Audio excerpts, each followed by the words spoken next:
جی ست شری اکال، السلام علیکم۔ میرا ڈاکٹر صاحب سے ایک چھوٹا سا سوال ہے کہ جنت میں جانے کے لیے مسلمان ہونا ضروری ہے یا مسلمان ہی جنت میں جا سکتے ہیں؟ بھائی صاحب کا سوال ہے کہ جنت میں جانے کے لیے مسلمان ہونا ضروری ہے؟ صرف مسلمان جنت میں جائیں گے؟ صرف اپنے آپ کو مسلمان بولنا جنت میں جانے کے لیے کافی نہیں ہے۔ جس طریقے سے میں نے میرے تقریر میں کہا جنت میں جانے کے لیے 4 چیز کی ضرورت ہے۔ سورہ العصر سورہ نمبر 103 آیت نمبر 1 2 3 اللہ تعالیٰ فرماتے والعصر ان الانسان لفی خسر۔ اللہ تعالیٰ وقت کی قسم کھاتے اور کہتے ہیں کہ انسان خسارے میں ہے۔ صرف وہ لوگ بچ جائیں گے جو لوگ کے پاس یہ 4 چیزیں۔ نمبر 1 ایمان۔ تو صرف مسلمان بولنا ضروری نہیں ہے اور مسلمان بولنا کافی نہیں ہے۔ آپ کے پاس نمبر 1 ہونا چاہیے ایمان۔ اگر آپ کے پاس ایمان ہے کہ اللہ ایک ہے اور اللہ کے آخری نبی محمد صلی اللہ علیہ وسلم ہیں اور باقی چیز پہ ایمان ہے، یہ ایک پوائنٹ پورا ہوتا ہے۔ نمبر 2 اچھے اعمال، عمل صالحات۔ نمبر 3 وتواصوا بالحق، لوگوں کو حق کی طرف بلانا۔ اور نمبر 4 وتواصوا بالصبر، لوگوں کو صبر کی طرف بلانا۔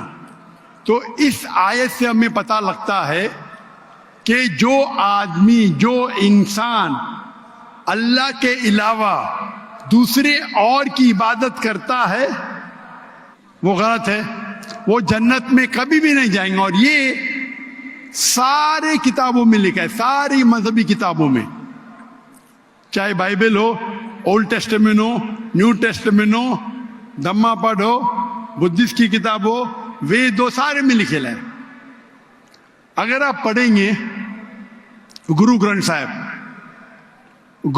صاحب آپ پڑھیں گے، اس کے اندر سب سے پہلا والیوم، سب سے پہلا جلد، سب سے پہلا چیپٹر، سب سے پہلا ورس کو کہتے ہیں جاپو جی، اسے کہتے ہیں جاپو جی۔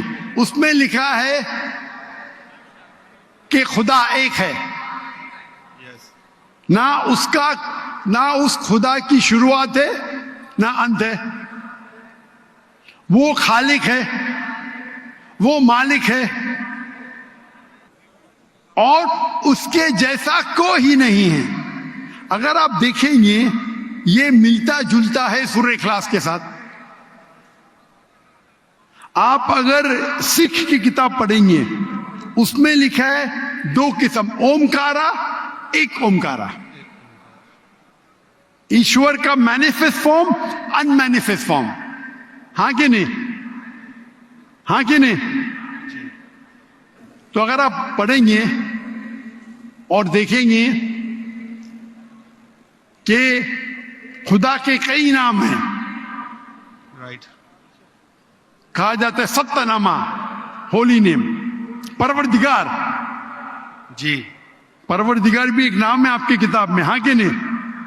پروردگار، جی ستہ نامہ، خالق، ملتا جلتا ہے، واہے گرو۔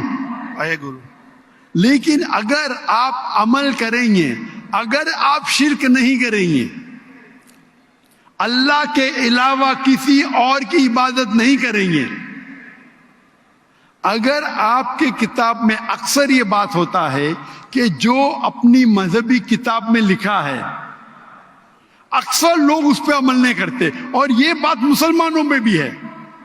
مسلمانوں کی کتاب میں لکھا ہے شرک مت کرو، پھر بھی ہم دیکھیں گے کچھ مسلمان شرک کرتے۔ تو اگر قرآن میں لکھا ہے شرک مت کرو اور آپ شرک کریں گے اور کہیں گے میں مسلمان ہوں تو جنت میں نہیں جائیں گے۔ آپ سمجھ رہے بھائی صاحب؟